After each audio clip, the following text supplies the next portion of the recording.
Chapter 13. The necessity of penance. The barren fig tree. The cure of the infirm woman. The journey to Jerusalem. And there were present at that very time some that told him of the Galileans, whose blood Pilate had mingled with their sacrifices.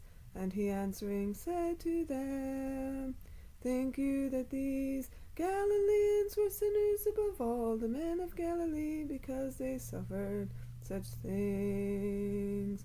No, I say to you, but unless you shall do penance, you shall all likewise perish. Are those 18 upon whom the tower fell in Silo, and slew them, think you that they also were debtors above all the men that dwelt in Jerusalem? No, I say to you, but except you do penance, you shall all likewise perish. He spoke also this parable. A certain man had a fig tree planted in his vineyard, and he came seeking fruit on it, and found none. And he said to the dresser of the vineyard, Behold, for these 3 years I come seeking fruit on this fig tree, and I find none. Cut it down, therefore, why cumbereth it the ground? But he answering said to him, Lord, let it alone this year also, until I dig about it and dong it. And if happily it bear fruit, but if not, then after that thou shalt cut it down. And he was teaching in their synagogue on their Sabbath. And behold, there was a woman who had a spirit of infirmity 18 years, and she was bowed together, neither could she look upwards at all. Whom when Jesus saw, he called her unto him, and said to her, Woman, thou art delivered from thy infirmity. And he laid his hands upon her, and immediately she was made straight, and glorified God. And the ruler of the synagogue, being angry that Jesus had healed on the Sabbath, answering said to the multitude, 6 days there are wherein you ought to work, in them therefore come and be healed, and not on the Sabbath day. And the Lord answering him said, Ye hypocrites, doth not every one of you on the Sabbath day loose his ox or his ass from the manger, and lead them to water?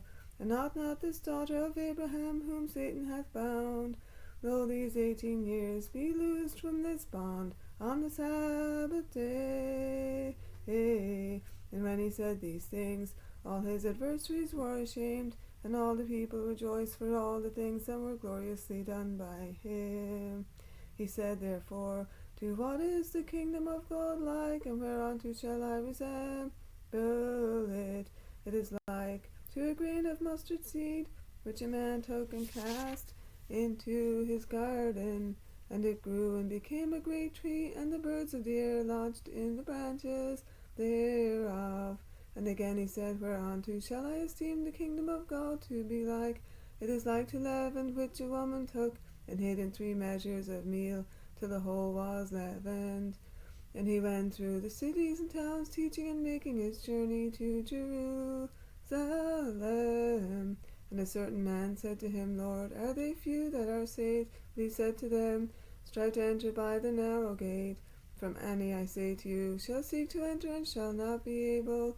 But when the master of the house shall be gone in, and shall shut the door, he shall begin to stand without, and knock at the door, saying, Lord, open to us. And he answering shall say to you, I know you not whence you are.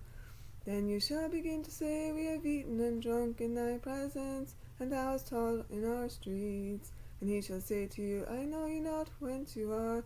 Depart from me, all ye workers of iniquity.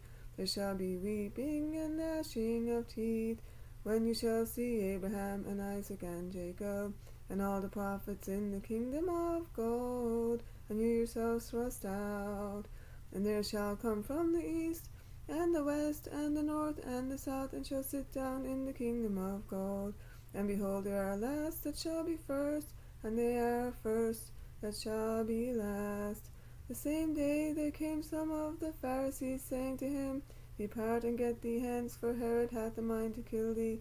Then he said to them, Go and tell that fox, Behold, I cast out devils and do cures today, and tomorrow and the third day I am consummated. Nevertheless I must walk today and tomorrow and the day following, because it cannot be that a prophet perish out of Jerusalem. Jerusalem,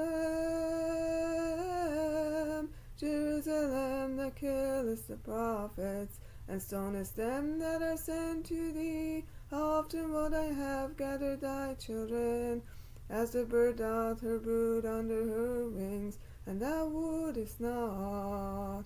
Behold, your house shall be left to you desolate, and I say to you, that you shall not see me till the time come, when you shall say, Blessed is he that cometh in the name of the Lord.